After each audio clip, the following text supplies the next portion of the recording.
Welcome to the Money is Emotional podcast with Christine Luken, the financial dignity coach. In this podcast, we help you recover a positive and peaceful relationship with your personal finances. We do this by bringing together wise money management with emotional intelligence. Join us for this journey where we navigate our relationship with money as Christine Luken draws from years of experience and guest experts to help you get to the root of your money issues. Hello, my friend. Welcome to the Money is Emotional podcast. I am your host, Christine Luken. Today's episode is Creating Time Wealth. I am honored to welcome today's guest and my dear friend, Mark Dolfini, life and business strategist. He is the founder of the Strategic Boardroom and author of 8 books, most recently, The Time Wealthy Advantage, written for the overly busy entrepreneur who wants more control over their calendar. You might remember Mark from episode 34 of Money is Emotional, Becoming a Profitable Landlord. Welcome back to the show, Mark. It's good to see you, my friend. Yeah. Yes. Actually, I think you're only the second guest that has come back for a second episode. So you're kind of in you're a rare breed, right? I've made the cut. You have made the cut. It's so funny because there's so many times I actually reference your book to my clients. And Awesome. It's such an easy read, and I'm thinking like we end up having conversations around money talk all the time. So whether you realize it or not, I'm always channeling my inner Christine Luken. Oh, I love that. Yeah, it's good. It's good stuff. Yeah. Well, Mark, let's start with the big picture. You talk about the importance of time wealth in your book. How do you define time wealth, and why is it just as important, if not more so, than financial wealth for entrepreneurs? Right. It's a dual-edged sword, right? You got to have some financial wealth to be able to have time wealth, and time wealth is really just being able to control your calendar and having control over your calendar. And in some ways, all of us do have, even if we're broke, we have some time wealth, because we're always given a little bit more time, except that's the most finite resource that all of us have is time. So it really is being able to control your calendar to do what you want, when you want, for as long as you want to do it. And that's when you're really, truly time wealthy. Mm-hmm. It was interesting. A friend of mine who, very, very smart guy, just likes to be argumentative for the sake of being argumentative. But he is a good dude. And he says, well, have you ever really considered about time debt? And I said, yeah, I never really thought of it. But, when we sign up for jobs for ourselves as entrepreneurs, as business owners, we do create that time debt. It's like, well, I'm going to go ahead and sign up for this job. It might be doing payroll, it might be processing payroll, it might be, running your own bills, things like that. You are, in effect, creating time debt because now you've signed up for that period of servitude, for that period of time going into the future. Yeah. Well, you told us the long story, but give people the short version of how when you started your business years and years ago, focusing heavily on real estate, that you created the opposite of time wealth. Yes. If there's a way of doing it wrong, I did it the exact wrong way. And so the short version of that is I had created all these little jobs for myself in the rental business, and by doing that, when I bought this rental property, it's like, oh well, I'll just mow the lawn and I'll just do the painting and I'll do the cleaning, and part of the reason is because I never budgeted for anyone else to do those jobs except me. Yeah. So every time when you have a line item that you don't budget for, that's a job you create for yourself. Mm-hmm. And that's something I just didn't recognize until I was so time weary. I had 92 rental units, and I was swamped. I had no time to do anything, and certainly wasn't enjoying my life very much. Yeah. Well, you actually landed yourself in the hospital. Yeah, that was terrible. When 2008 came along into 2009, I was I got sick, I got a cold, and because I was only sleeping 3 or 4 hours a night, just trying to keep all the balls in the air, I ended up getting pneumonia, and I almost died in the hospital from that. So I literally almost worked myself to death, and I was a young man. I mean, I was in good shape, in my mid-30s, and it was rough. That was rough. Yeah. Well, and I think most of us start a business because we want more control over our time, and we want more control over how we're using our creative energy. And unless you have a solid plan for how are you going to manage your time going into your business, like there's always something to do, right? My husband will come into my office and say, "Are you done with work?" And I'll jokingly say, like, "Well, I'm never done because there's always something to do." And he's like, I would hate that because, he fixes machines at GE. He clocks in, he clocks out. He doesn't take work home with him. Right. And he loves that. So I'm always like, you got to make sure that you know what you want out of life and business, especially if you're going to go into entrepreneurship. Right. So, many of my listeners are high-performing business owners who feel like they're always hustling but never quite arriving. What do you say to the entrepreneur who feels trapped in their business, even if they're making really good money? It's almost worse when you are making really good money, right? Yeah. Because you feel like you can't stop the momentum, and you're just jumping from lily pad to lily pad, and if you don't, and if you stop that momentum, it's almost like, well, going on vacation, it's almost like you pull everything into neutral, and getting back on, it's just so much more difficult to get back into the routine of things and the rhythm of things. and trust me, I get it. I've been on both sides of that equation, where I was completely broke, and even if I could get away, all I would do is ruminate about work.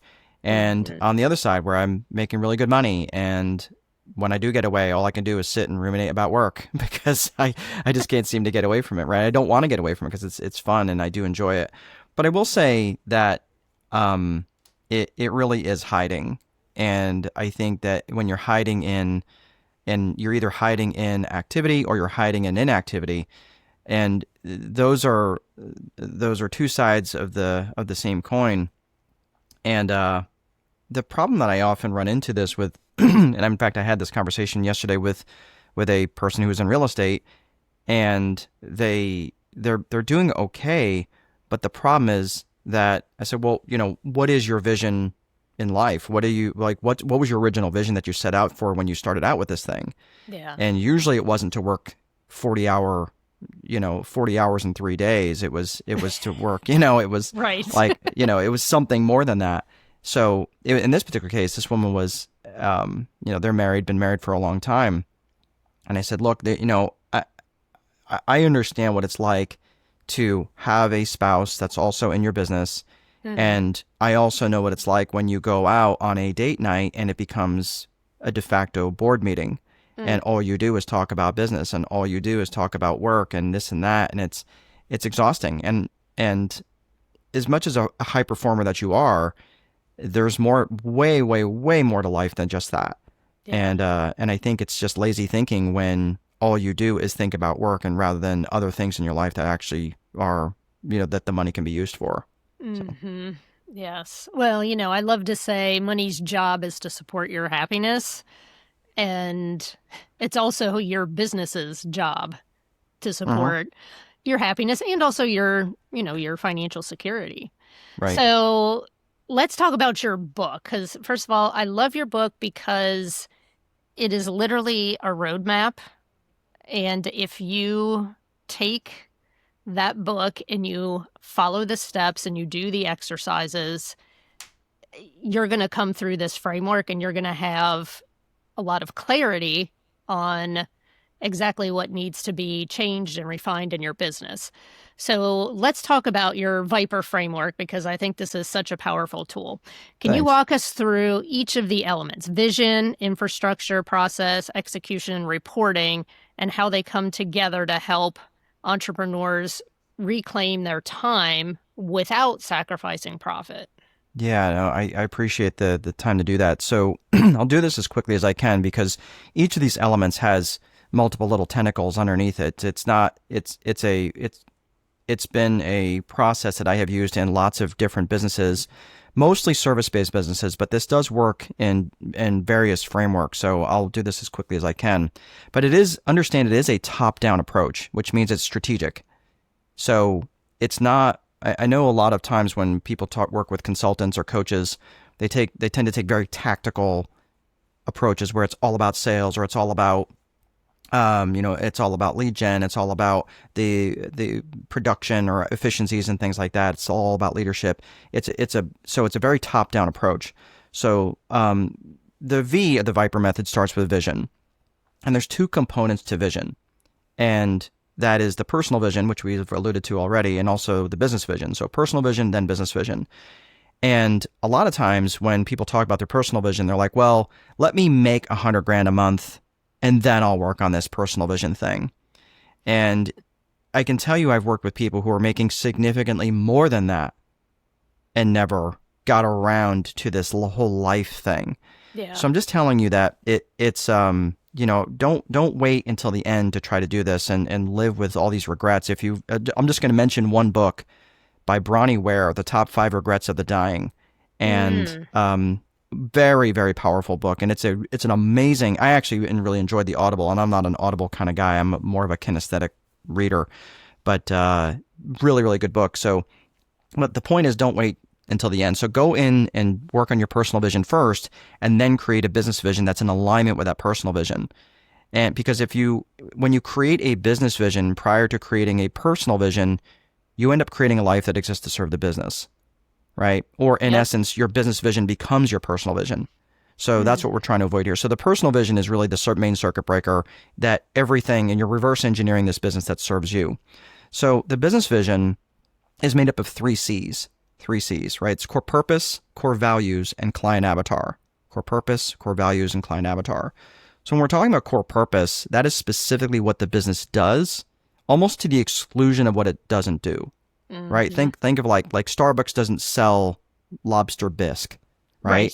At least I don't think so. Not yet. Right. Well, they haven't figured out a way to put caffeine in chicken noodle soup, so I'm pretty sure, though that sounds disgusting, but who knows? Maybe they're working on that. It's called a power lunch. That's right. That's gives you X-ray vision if you if you take too much chicken noodle soup, but So the core purpose is specifically what the business does, and almost to the exclusion, almost obnoxiously what it isn't. So whenever I run into a lot of real estate folks, they're like, oh, I'm in real estate, but it can be fragmented in so many different ways.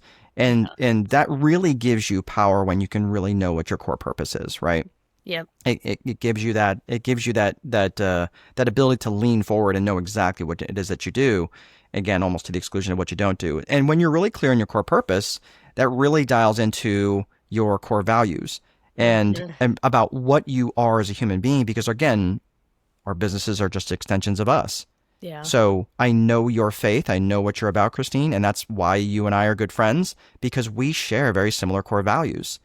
And not just as how we do business, but who we are as human beings. So we tend to attract the people who are more in alignment with our core values. So it's really clear that you have those defined in terms of what those look like. Again, how would the world be worse off if you weren't in business, right? Why is the business important to you, number one? But how would the world be worse off if you weren't in business? Who would suffer? Okay. And then finally is the client avatar. And that's really specifically to who it is you want to work with. From a geographic perspective, where are they? From a demographic perspective, in terms of, who they are, right? And then from a psychographic perspective, right? How crazy they are. No, I'm kidding. Okay, psychographic. Psychographic, I'm going to use right? that as my new definition for psychographics. That's right. How psychotic someone is, right? No, but sometimes, customers are like that. But no, all kidding aside, from a psychographic, so you're thinking geographic, demographic, and psychographic. And psychographics are really more how they think, right, and how they buy. So you think about ALIA, right, ALIA, their attitudes, their lifestyles, their interests, and their aspirations. So when you can think about that, in that framework, that's really how you can you can dial in on your business vision in terms of who, what your business really wants to look like from a core values, core purpose, and of course your client avatar perspective. So that is all of vision right there. Yeah. Well, and that's so important because I think a lot of us went into business thinking like, I want to help anybody who needs help with their money. I mean, that's oh boy, that's how I started, right? And now it is. Yeah. It's very dialed in where it's like, I help people with very certain things about money. Like I don't do financial planning. I don't do taxes. It's like your day-to-day personal financial management and the emotions that go along with it. Like that's it. That's all I do. And, defining those, what you're about and your values. So this, one of my main values is dignity, financial dignity. And that's like, I believe in that so much I trademarked that phrase because that like encapsulates what I am all about. And, when it comes to client avatars, what I've realized recently is, and it's not that I won't take somebody outside of this demographic, but what I have found is when you have a very clearly defined bullseye, you are going to get more and more people who are as close to it as possible, right? But if you just get up on the firing range and you just start shooting without aiming at anything, you're probably not going to hit the target at all. But if you're focused on that bullseye, you may not hit it every time, but you're going to get pretty damn close. So I've come to realize that couples who run a business together are really my sweet spot. Yeah. And I love working with those couples. Now, do I help single people? Of course. But that has really helped me to hone everything in and be much more focused so that I'm not wasting my time chasing people who I really don't even want to work with. Not that I couldn't help them, but like you said, defining those things and getting that as tight as you can is really important. Yeah, that's so smart. And because when we first met one another, we met in a networking organization and we were still trying to figure our avatar out. And we know you have evolved and I've evolved, and I was doing something very different back then. I was actually doing property management and and looking for property management clients. And I'd evolved from that. And it was interesting because even when I read in your book, you had put, was it Worthy by Nancy Levine? Yes. Right? Love what a book. wonderful book. But it's written for women. Yeah. And I was a third of the way into the book and I was like, I don't care. This book is amazing. Like, I didn't care anyway. I mean, but it was written for women. Right. And it was such a powerful book.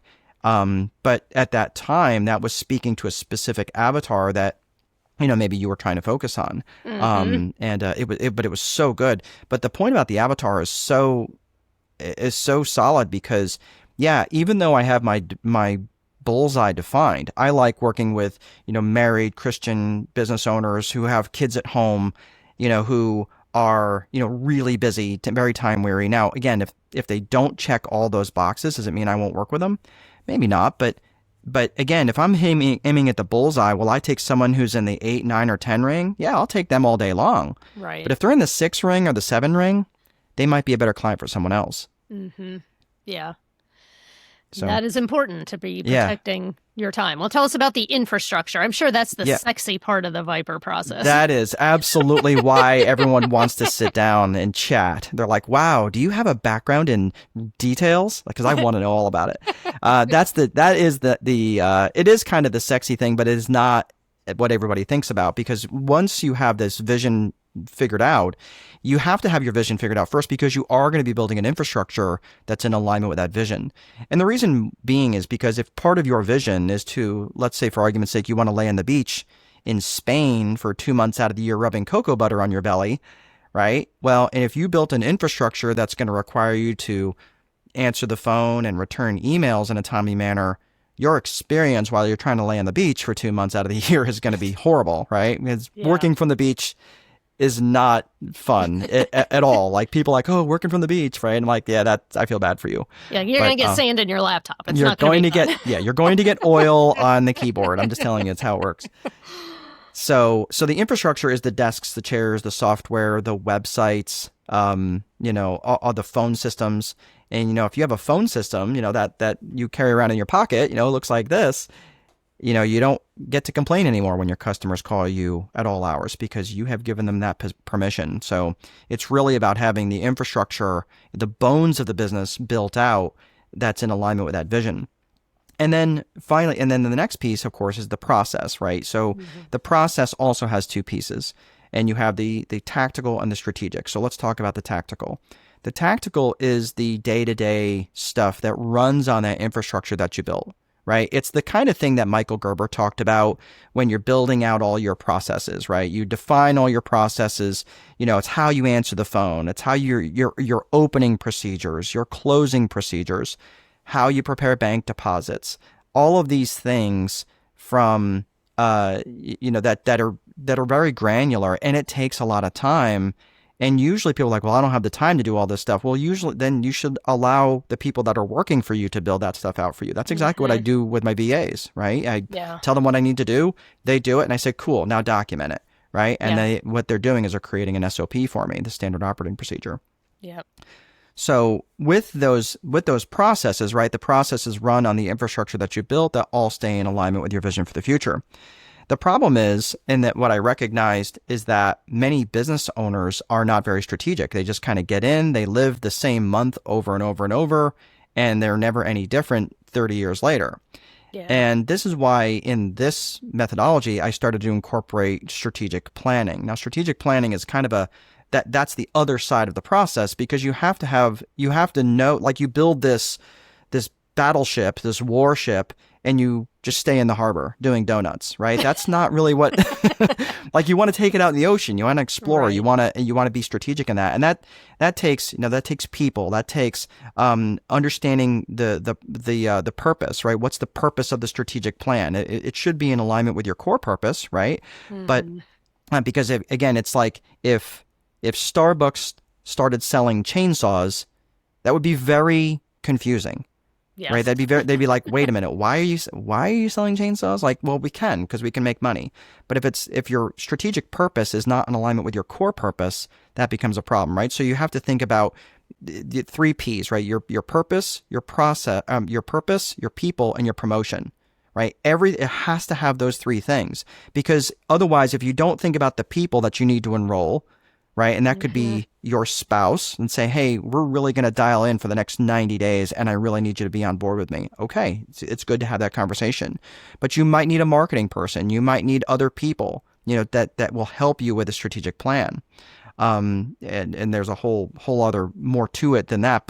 And then finally is the promotion piece. The promotion piece lets the world know what you're doing, because this is where I see a lot of business owners when you, and this is a business owner specific issue I see, is that their days are broken up into 3 different buckets. There's consumption, there is production, and then there's promotion. And almost all of them are so weak on that promotion piece, right? Like you have to let the world know what you're doing. You have to attract attention. And some people are very, especially with, introverts, they tend to be very, well, I'm just going to do a really good job, and, people will just hopefully come to me. I mean, you can be the best provider of whatever service it is that you do, and you can have the most amazing products, amazing services, and still starve. Yeah. And that's the problem. That's why you have to have that promotion piece as it relates to your strategic planning. So again, so you've got when it comes to process, you've got your tactical day-to-day stuff, and then you've got your strategic plan, which involves the people, the purpose, and of course the promotion. Yeah. So that is the P of the Viper method. Yeah. Dare to enter the Wealthy Woman Book Club, where answers exist to forbidden questions, where women of all ages and income secretly gather, where knowledge is shared, where possibilities are explored, where women claim their power. Dare to stay a spell in the Wealthy Woman Book Club. In this place, we lift each other up. In this place, we start dreaming again. In this place, we see financial miracles. In this place, we grow through the glory and the failure. In this place, we step into a new identity. Dare to champion the Wealthy Woman Book Club. We're creating a future where women are financially empowered across the globe. We're creating a future where our daughters stand on equal financial footing with our sons. We're creating a future where we purchase with our principles rather than price tags. We're creating a future where we use the power of money for the benefit of people and the planet. Welcome to the Wealthy Woman Book Club. Dare to come in, woman. Come in. Join us at wealthywomanbookclub.com. So then we've got execution, the Right. getting shit done. That's right. That's right. It's kind of one of those things where you can have the best plan, but it's kind of what I'm going to paraphrase here. But when General George Patton said, "Look, we just need a good plan violently executed today is better than the perfect plan next week." Yeah. And just get out there and take imperfect action. Mix it up. Get your elbows scraped. And that's what it looks like. I remember back when I published my first book, The Time Wealthy Investor, I was so proud of it. And I did absolutely no promotion of it. And no one knew about it, right? And it's a good book. I'm very proud of that book. I knew about it. That's right. You did, because you endorsed it. And you helped me with that. But it was so poorly promoted. But that's part of that execution part, right? Where you're looking at your daily five, where when you have too many priorities, it has the same impact as having no priorities. Yeah. So you have to have dialed in, your very specific needle movers that you're going to have. And that's why I like to have a daily five. I took this page out of Jack Canfield's book, The Success Principles, and he talks about a daily five. And that's the 5 whacks that you're going to take at this giant tree every day. Mm-hmm. And those are 5 very specific things that are going to be in alignment with your strategic plan. So that's why you have to have a strategic plan, from the process portion. You have to have a strategic plan figured out. And then you want to take 5 very specific actions that day, every day, that you are going to take towards moving the needle towards that. So if you're promoting a book, what are you doing to promote the book? Are you calling independent booksellers? Are you reaching out and hosting coffees? Are you going out to networking events? What are you doing to promote that book? Yeah. Okay. So that's the execution piece, and you have to have metrics that are very specific to that. So you have your lead metrics, your lag metrics, and that leads us directly into the reporting function. Yeah. Well, and I think with the reporting, this is something that a lot of people skip. They think as long as the money's coming into the bank account, then that's all that matters. But all of a sudden, when the money stops coming in, then they're like, why? And they have no idea, because they haven't defined what are those things that are going to move the needle forward, and how am I tracking those and checking on them on a regular basis. Yeah, and that relates specifically to your lead metrics and your lag metrics. Your lead metrics are based on your activities, right? So you have direct control over your lead metrics. Mm-hmm. The lag metrics are the results of those activities. So if you are planning on, 500 sales that month, well, you don't have direct control over that, but you do have direct control over your inputs. And it is important that you start to track and report these things early. Because, even little things like in terms of where your lead sources are, because if you don't know your lead source, then how do you know to replicate that as many times as possible? You don't. Yeah. So it is that reporting function. And again, this also relates to the 4 core functions of business, which is lead generation, sales, operations, accounting, right? And when the accounting piece, I say this all the time, that, and I have a background in accounting. I have an accounting degree. And I've said, well, if I got more money coming in, I've got more money in my bank account this month than last month, I must be doing okay.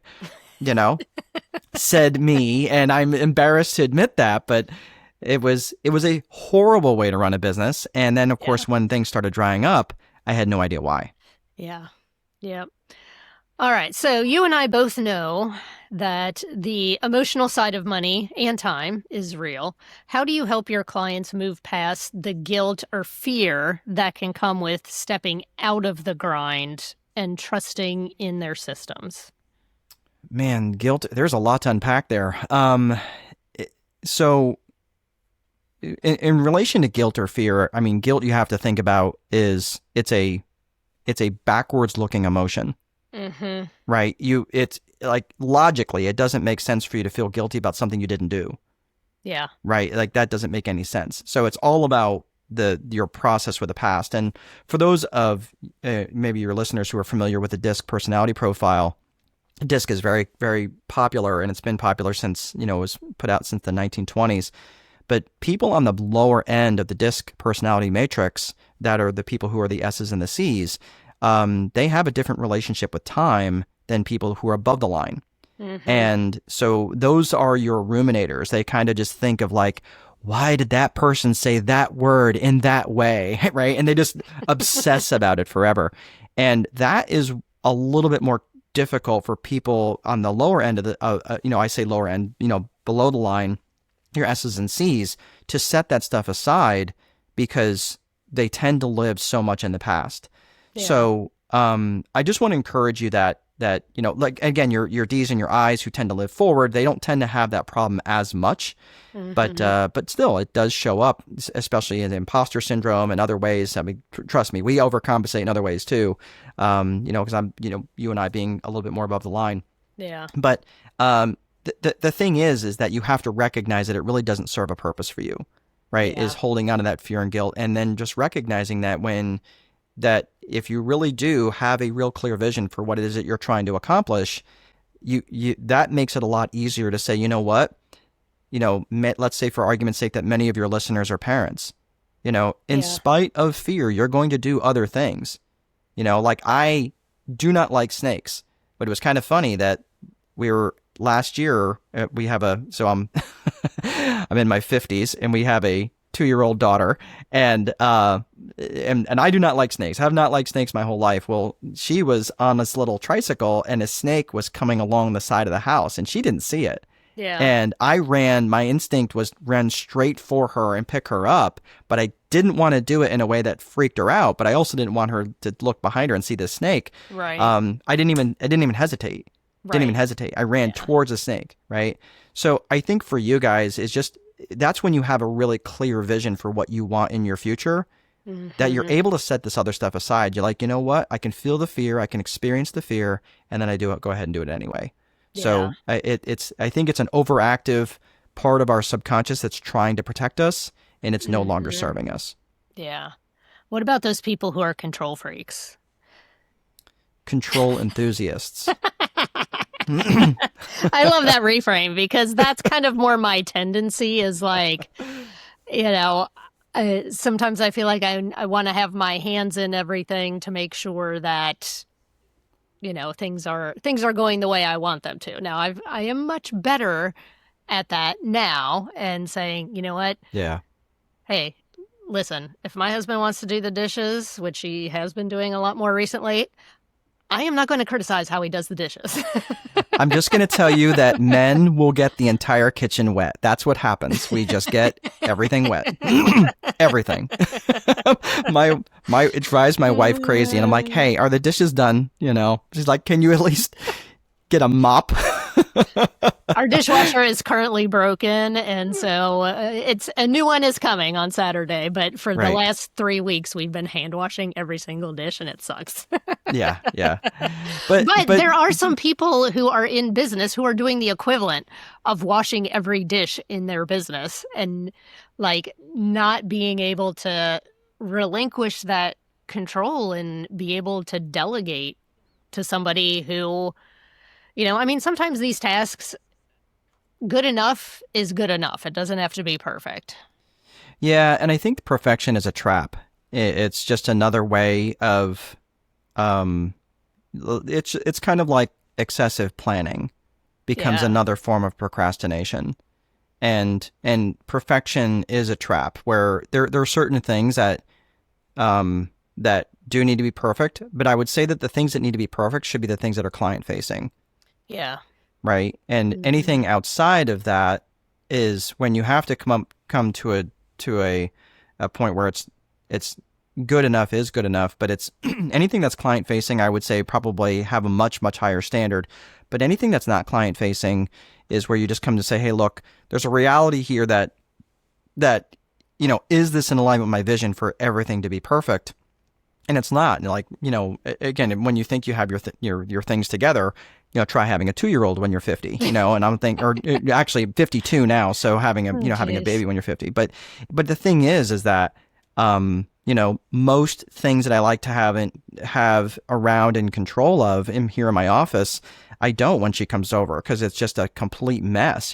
Jen will bring her around, and when we go to bed at night, it's just kind of, she runs up to our room and just blows raspberries at her, like, okay, time to go to bed, and she doesn't, which is hilarious, and we can't laugh, but so I just say, is it in your vision for this thing to be perfect, or really is it in your vision to be happy? Is it in your vision to spend time with kids and grandkids and friends, and what's that like to actually be able to completely unplug and have the courage to do that, have the courage to actually be looking, to be leaning in on your personal vision, and just take that time to do that because it is so worth it. Yeah.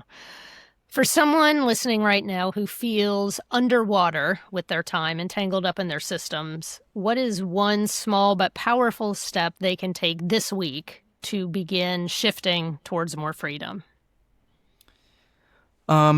It depends a little bit in terms of where they're at, in terms of their systems, because I can tell you it's always easy to say, well, start hiring people. Well, that generally turns out to be not such great advice for everybody, because when you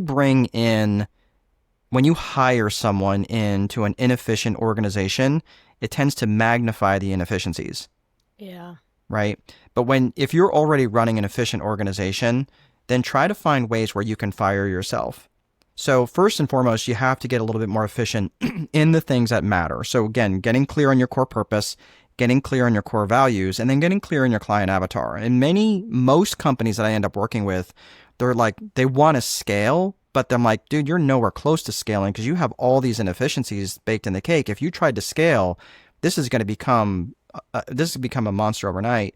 Yeah. So it's a really good question. I think that, if they can get efficiencies baked in the cake and then start looking for ways that they can fire themselves, where, if you are, some really good advice I got back in the B&I world, I was walking in kind of haggard one day, and this guy looked at me and he's like, what's got you so busy? And I'm like, man, I'm just, doing it all, doing everything.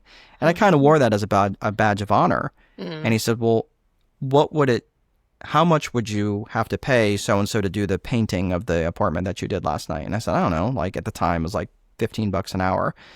And he says, you realize that's what you're paying yourself, right? And I was like, and it just completely short-circuited my brain. Yeah. And I was like, oh my gosh, you're right.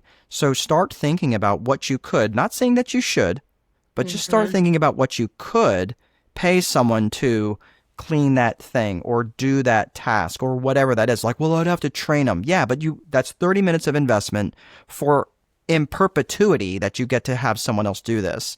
Yep. And now you get to buy back your time. So maybe start looking through that lens in terms of how you could hire someone else to do something that you're now paying yourself basically a little bit more than minimum wage. And that's generally where you can start buying back your time. Yeah. Well, one of the exercises I love to have people do, and I talk about it in Manage Money Like a Boss, is doing the time audit and writing down everything that you do. And then you separate them into categories. You say, you give them a rank from 1 to 10 on, first of all, how fun it is for you and how profitable it is for you. And if it doesn't have an 8, so the ones that have an 8 or above and both, those are the things you are going to do, or somebody, highly skilled is going to do. The ones that are profitable but you don't like to do, those go into the delegate. And the stuff that's a 5, in each of those things, you delete.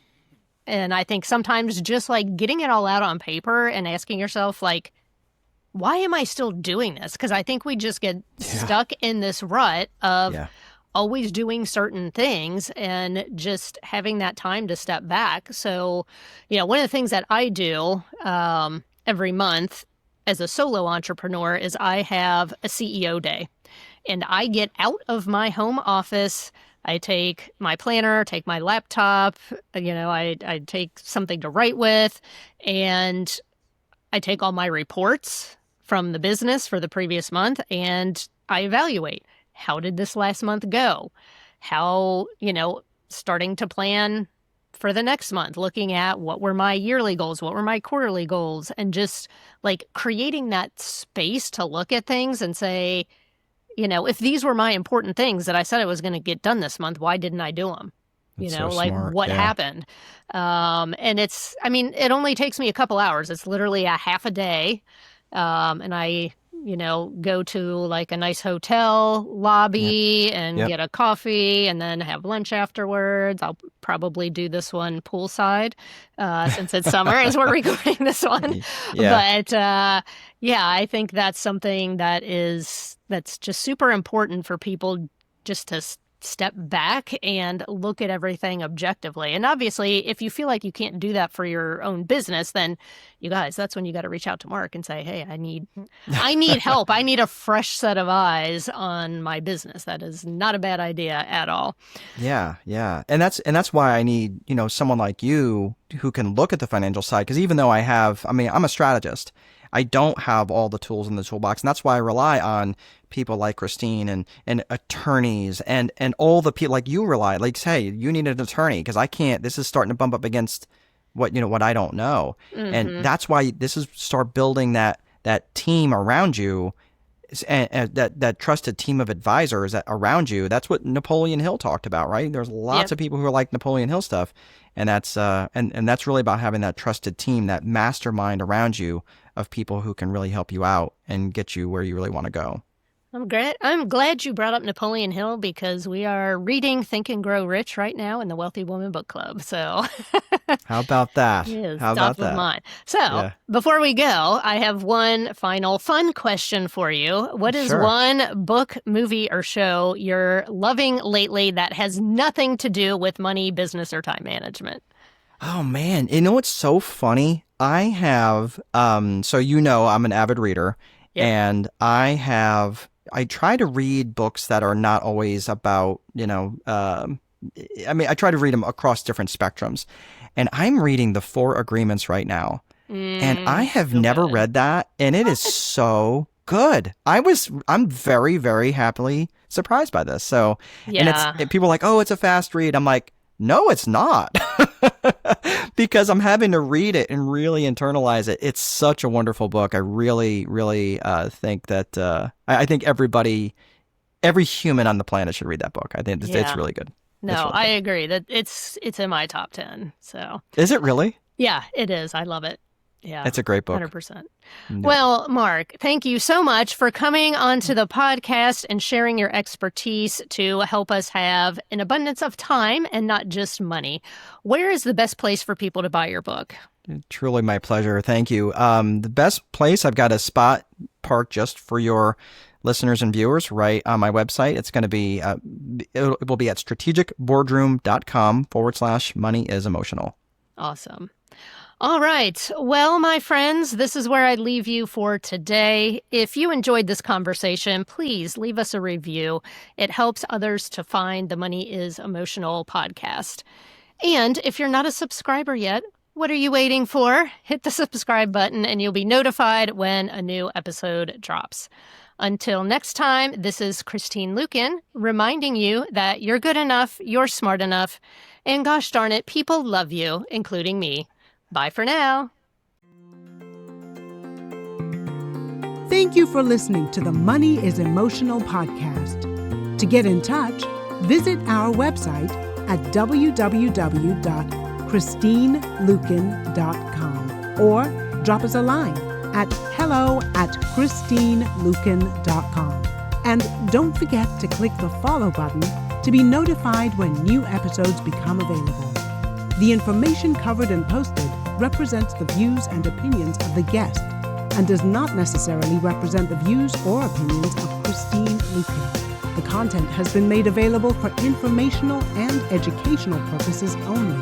The content is not intended to be a substitute for professional investing or tax advice. Always seek the advice of your advisor, tax professional, or other qualified financial professional with any questions you may have regarding your personal finances.